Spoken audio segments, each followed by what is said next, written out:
You ever get this feeling that you're in limbo? Life is just really boring. I've gotten this feeling a lot, specifically when watching anime. I used to love anime when I first started watching it. Are you kidding? Yo, I sat there and watched like 50 episodes of Naruto in a day. I was going crazy. To now, where I can't even really sit down and watch one episode unless it's like my favorite show. If it ain't my favorite show, man, you got about 6.5 minutes before I turn it off. I was actually pretty hyped for Dandadan. When I saw the trailer, it gave me this nostalgic feeling, and I was like, yeah, I'm gonna watch this show and I'm gonna enjoy it. And then when the actual show came out, I really enjoyed it for the most part. Dandadan is one of those shows that's just one in a million. It can take you out of that anime rut where you're feeling like everything that you watch is the same. All anime is just the same basic story, weak animation, or I don't know, other stuff that people complain about. Dandadan really surprised me with how good it was. I knew I was gonna like it, like I said, but man, this show, don't get me wrong, the show definitely has its moments, but we gonna talk about that later though. Without further ado, me and my boys locked in and we made something special for y'all, so let's just get straight into it. This is the insane world of Dandadan, without question, takes the cake for being one of the weirdest anime that released recently, at least for me anyway. Watching this weekly gave me the same feeling as I did when I was watching shows on Cartoon Network when I was a kid, especially stuff like Regular Show or Gumball, where chicken just happened for literally no reason. As a manga reader, when I saw this get announced for an anime and saw the trailers, I was extremely hyped. As one of the few manga I've actually read, it was a first for me seeing a manga I've actually invested in get an anime adaptation. Looking at the footage from the trailer and seeing that the studio Science Saru was behind it, I knew that we were in good hands, at least in terms of animation. Don't get me wrong, I was extremely hyped for the series, and I had faith that they would cook with the important scenes in the fights, which they absolutely did, by the way. But, in my opinion, when I think of Dandadan, while the action is absolutely amazing, I think the real heart of the series are the characters, and the characters are hilarious. Inside my brain, the world is strange, it's too much strain. I don't wanna know what you are. Every time I see you're gone, my trust broken, I've been wrong. My opinion well informed, thoughts in my head is one. Man, things are getting ignored, ain't you here anymore. The biggest surprise about this show is its protagonist and the friendship that they have. This relationship is just so pure. It's such a refreshing character relationship in that everything is so authentic between them. Okarun is this shy kid. He really keeps to himself. He's a nerd, just a complete dork. And Momo, she's a dork too, but we don't really know that yet. But what we do know about her is that she has something very, very important. Self-respect. She don't tolerate BS. It's so nice to see a character as strong-willed as Momo. I'm not gonna lie, we know there's something there between Okarun and Momo. We like off rip, we already can tell. You know, we shipping them. However, Momo just got out of a relationship with a piece of garbage. This dude was straight trash. She's seen her first boyfriend completely switch up after however long they've been together, just because he only wanted one thing from her. So she's a little weary and she likes our boy Okarun, but she doesn't want to mess this up. I've heard that the author of Dandadan actually had to read 100 romance manga before writing the characters of this story, and you can definitely tell the romance, and not even just the romance, but the characters themselves are so well written. They feel so realistic. It's like, yo, like, this makes sense. I can see this happening. Ayase and Ken are from face value two entirely different people, but they built their relationship off the premise of being ignorant. Ayase didn't believe in aliens. My guy Ken didn't believe in ghosts. And when they are both proven wrong, they are forced to help one another survive. I think what makes their dynamic so good, in my opinion, is that there's balance. These are two people that like each other, but it's not like other shows where they can't be friends. Like how one is always nervous or is too afraid to offend anyone. Nah, but this show, they can roast each other. They can pick at each other and shoot. they can go back and forth. They have a relatable feel to them because they're not afraid to mess around. Every situation that they're in, we know somebody who's like these characters. The individual characters aren't bland either. They aren't just there to like the other person. I heard this story was originally just supposed to have Momo in it, but the author somehow added this awkward fellow who's able to pull with his charm. He's introduced to us as an otaku, but we see through him and Ayase's friendship that he grows to be more than that. These connections aren't just funny, they actually have growth. They help one another get out of their comfort zone. Like Ken is able to get more friends now, and Ayase learns how to be comfortable in her own skin. During this show, these characters are usually on the brink of death, but they still find a way to have us laugh. It's almost impossible for an anime to make me laugh, and Dandadan, time and time again, they got some chuckles out of me, I'm not gonna lie. There's only like 3 other anime that have ever done that. 2 of them are made by the same person. I'm not gonna say that anime isn't funny, but bro, the track record is crazy. And then they just got this. And this is not funny. As annoying as it is, I've grown to look past it. But once you start to like tell other people you watch anime with other people, you get to this type of scene and you just like, ugh. I made a whole video about this and people were like, they were flaming me for this. They're like, no, you don't understand. It's for the plot. It's plot relevant. She had to look like that because it's to drive the plot home. We have returned for your banana organ, human. We want it. We want it. We want it. I don't even, bro, when they show up, they literally use their levitation powers or psychokinesis to phase Okarun out of his clothes, and they have him floating in the air. Like, have you ever seen Lion King? You know the beginning of Lion King when like Rafiki holds up Simba and then the theme song starts playing? Imagine that, but Simba is like a good 4 centimeters above his head.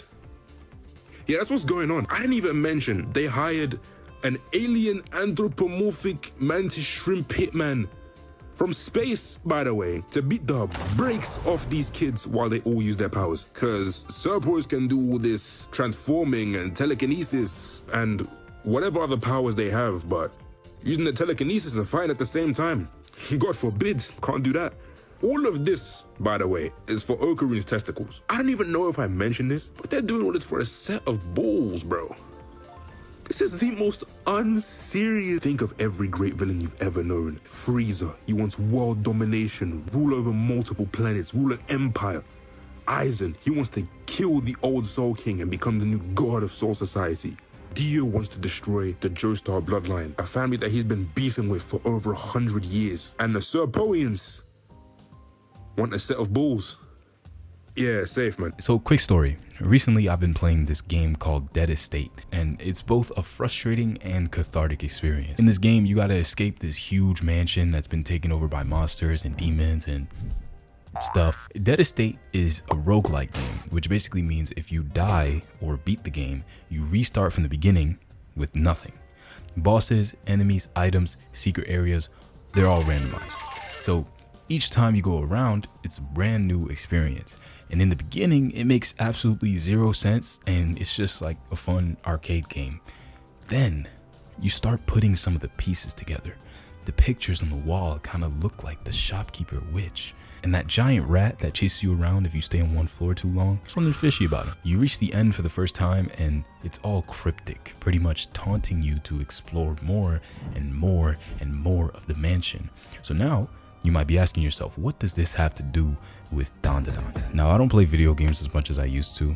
I don't even watch anime as much as I used to. But these 2 stories, they both inspired this creative energy, this childlike whimsy and wonder that I thought was lost. The feeling of playing through this game, feeling like I'm solving a mystery, it was really cool. And then watching Dandadan, that feeling of, okay, I've watched so many anime, I already know how this is gonna go, and then not knowing what's gonna happen, it reminded me that telling a story isn't about hitting every single beat. It's about creating a world that feels real and moves people. As I watched, I realized that this show does something masterfully.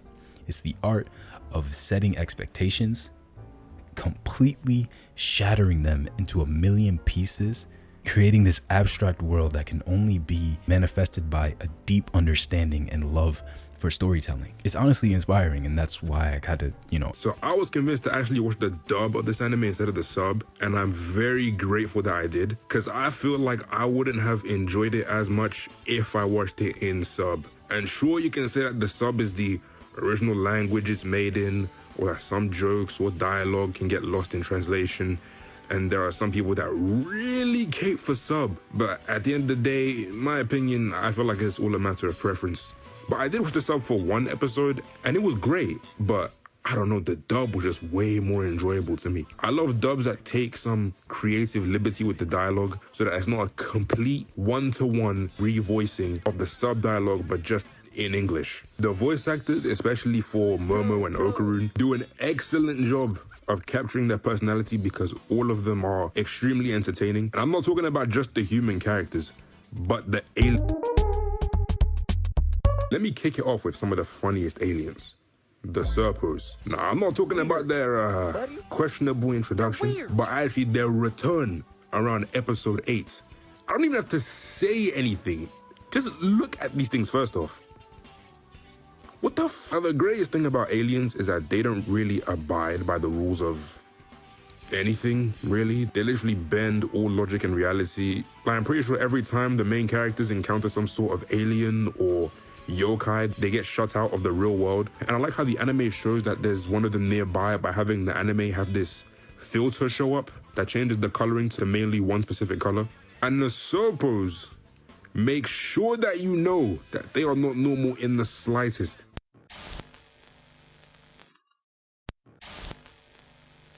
It's time for me to push the Jiji agenda further. This is the single greatest character in this entire show. I don't care who has come before or after him. He is my boy.